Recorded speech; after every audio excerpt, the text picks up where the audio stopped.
जय भोलेनाथ। स्वागत है आप सभी का आपके अपने YouTube चैनल उपासना की उपासना में। आज की वीडियो में आप सुनेंगे श्रावण मास महात्म के चौथे अध्याय की कथा। महात्म के अंत में आप सुनेंगे भगवान शिव के भक्त की कथा। वीडियो में अंत तक बने रहिए। वीडियो पसंद आता है तो प्लीज़ लाइक ज़रूर कीजिएगा। यह कथाएं अच्छी लगती हैं तो शेयर भी कीजिएगा और चैनल पर पहली बार आए हैं तो सब्सक्राइब करना बिल्कुल मत भूलिएगा।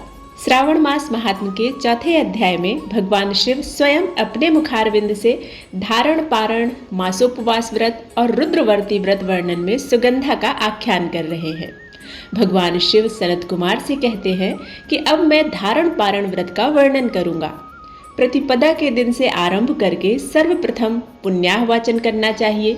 इसके बाद मेरी प्रसन्नता के लिए धारण पारण व्रत का संकल्प करना चाहिए।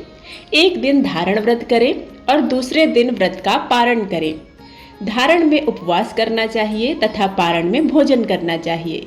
श्रावण मास के समाप्त होने पर सबसे पहले पुण्याह वाचन करना चाहिए।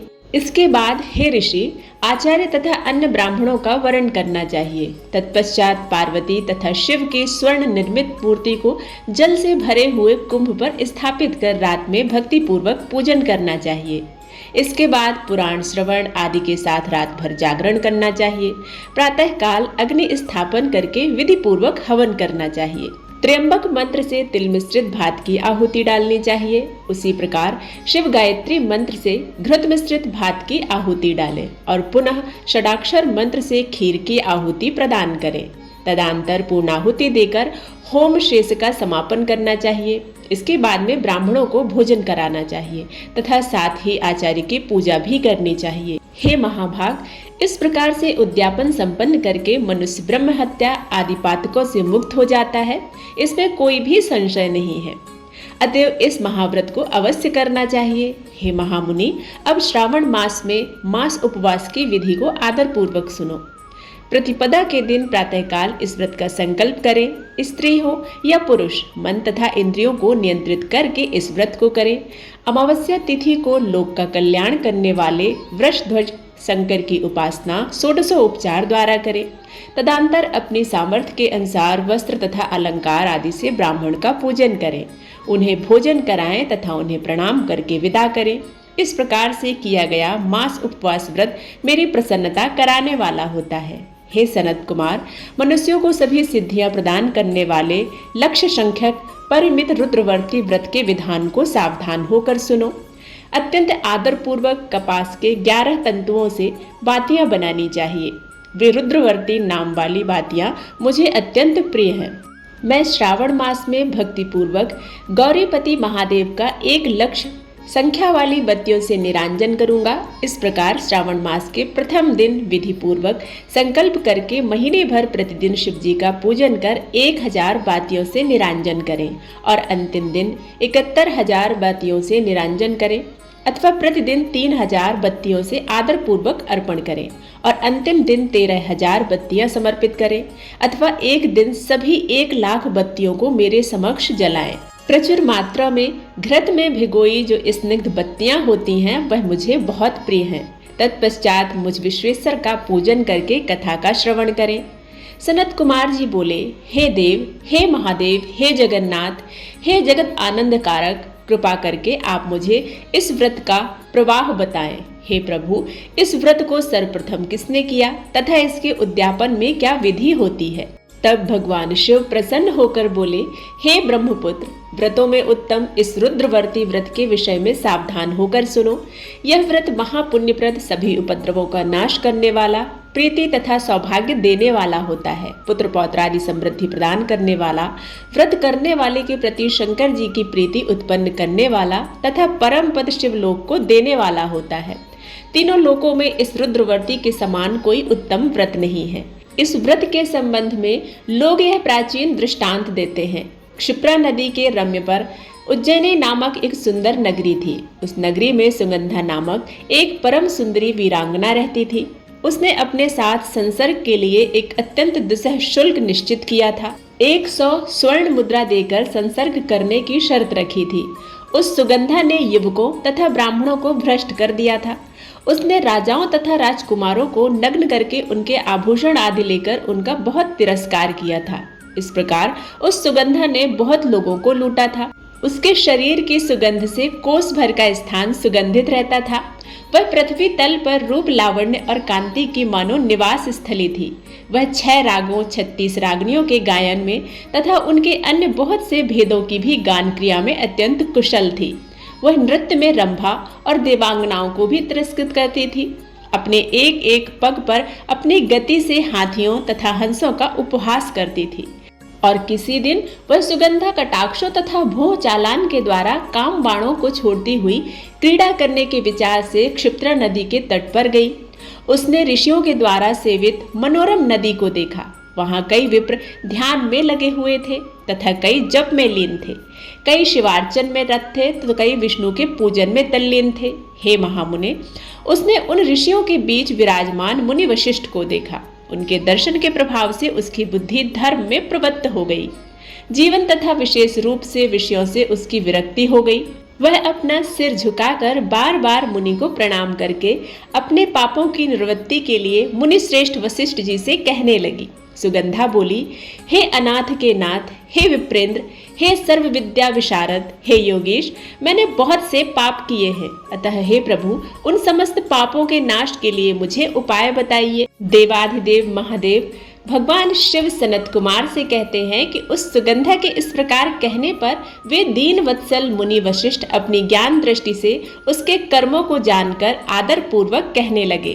वशिष्ठ जी बोले, तुम सावधान होकर सुनो, जिस पुण्य से तुम्हारे पाप का पूर्ण रूप से नाश हो जाएगा वह सब मैं तुमसे अब कह रहा हूँ। हे भद्रे, 3 लोकों में विख्यात वाराणसी में जाओ और वहां जाकर तीनों लोकों में दुर्लभ महान पुण्य देने वाले तथा शिव के लिए अत्यंत प्रीतिकर रुद्रवर्ती नामक व्रत को उस क्षेत्र में करो। हे भद्रे, इस व्रत को करके तुम परम गति प्राप्त करोगी। भगवान शिव बोले। तब उसने अपना धन लेकर सेवक तथा मित्र सहित काशी में जाकर वशिष्ठ के द्वारा बताए गए विधान के अनुसार व्रत किया।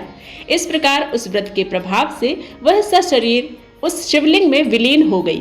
और सनत कुमार, इस प्रकार जो स्त्री परम दुर्लभ व्रत को करती है वह जिस जिस अभीष्ट पदार्थ की इच्छा करती है उसे निसंदेह प्राप्त होती है। भगवान शिव सनत कुमार से बोले कि हे सुव्रत, अब आप माणिक्यवर्तियों का महात्म्य सुनिए। हे विप्रेंद्र, उन माणिक्यवर्तियों के व्रत से स्त्री मेरे अर्ध आसन की अधिकारिणी हो जाती है और महाप्रलय पर्यंत वह मेरे लिए प्रिय रहती है। अब मैं इस व्रत की संपूर्णता के लिए उद्यापन का विधान बताऊंगा।